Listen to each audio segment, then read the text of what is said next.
ৰকিবুলৰ silent হয়ে আছে আপনি ৰকিবুল হুসেন সাইলেন্ট কিয় 12 লাখ তাহলে ইন্ডিয়াৰ ভিতৰত হাইয়েস্ট ভোট দি রকিবুলক জিকাইছে এই মিয়াই হ্যাঁ না নাই কিছু ভোট হয়তো বেলেগে দিছে মই এইটো নকওঁ যে খালি মিয়াই ভোট দিছে কিন্তু অধিকাংশ ভোট কোনে দিছে মিয়াই দিছে তো রকিবুল হুসেন এতিয়া সাইলেন্ট কিয় কাৰণ ৰকিবুল হুসেনৰ নিচিনা লিডাৰে বিগত দিনত অপৰাধটা আসলে তেওঁলোকে কৰি থাকিছে নিৰ্বাচন সময়ত যে 50টা হিমন্ত বিশ্ব শৰ্মাই মোক জিকিলে একো কৰিব নোৱাৰে সংখ্যালঘু মানুহৰ একো আৰে মুখেৰে তো 78 বছৰেই তো ফাঁকি দিছে মিছা কথা কয়ে তো ভোট লৈছে বিশ্বাসঘাতকতা কৰিছে তেওঁলোকে কি কৰিছে আৰু এই মানুহখিনি তেওঁলোকে আজি সন্দেহযুক্ত বিশ্বাসঘাতক মানে বিশ্বাসঘাতকতা যোনে কৰে কিন্তু বিশ্বাসঘাতকী আরে বিশ্বাসী যদি বিশ্বাস নষ্ট করে সি বিশ্বাসঘাতকতা নকয় ঘাতক নহয় তো কি হয় আরে রকিবুল হুসেন তুমি সাইলেন্ট কিয় যিজনে মুসলমানৰ দোহাই দি মিয়াৰ দোহাই দি সংখ্যালঘুৰ কথা কৈ দৰদি হৈ ইয়াৰ পৰা ভোট লৈ গৈ তুমি এই কচুতলি সোণাপুৰৰ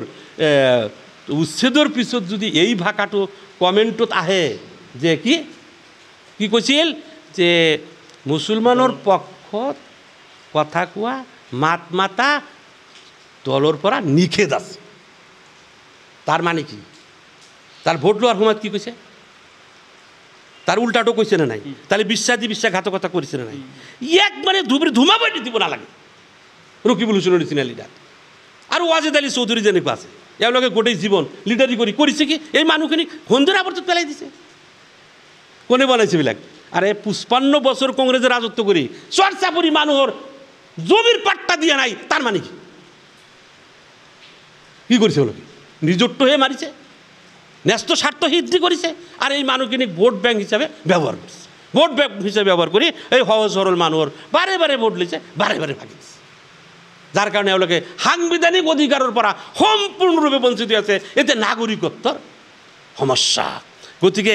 এনেকুৱা এপিষ্টেমিক ভায়োলেন্স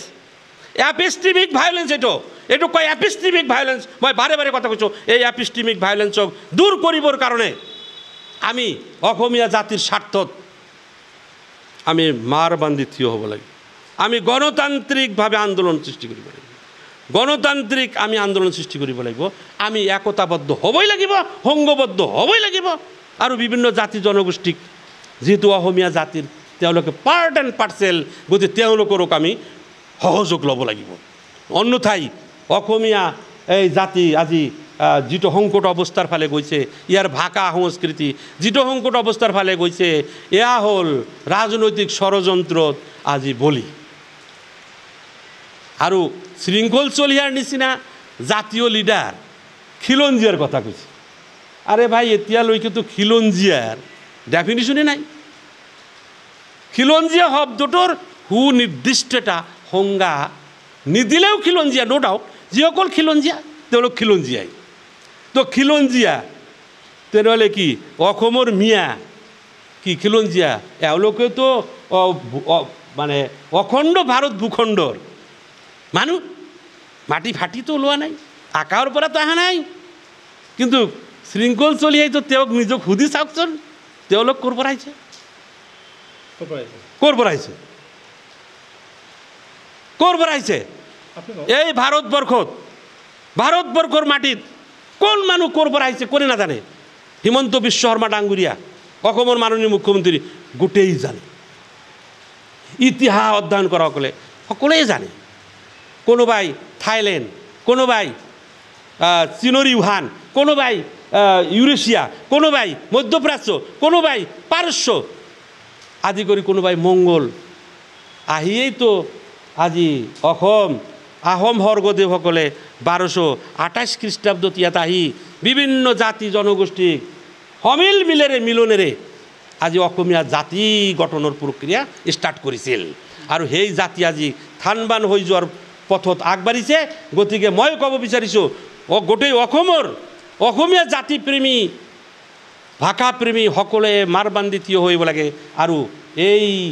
মানে বিভাজনমুখী ৰাজনীতি সাম্প্ৰদায়িক ৰাজনীতি মেৰু বিভাজনৰ ৰাজনীতিৰ যাৰা যাতে এই অসমীয়া জাতিক নিক্ষেপৰ ফালে ঠেলি দি দিব নোৱাৰে তাৰ বাবে আমি অসমীয়া ভাষা অসমীয়া সংস্কৃতি অসমীয়া জাতিক অধিক শক্তিশালী কৰিবৰ কাৰণে আমি মাৰ বান্ধি থিয় হ'বই লাগিব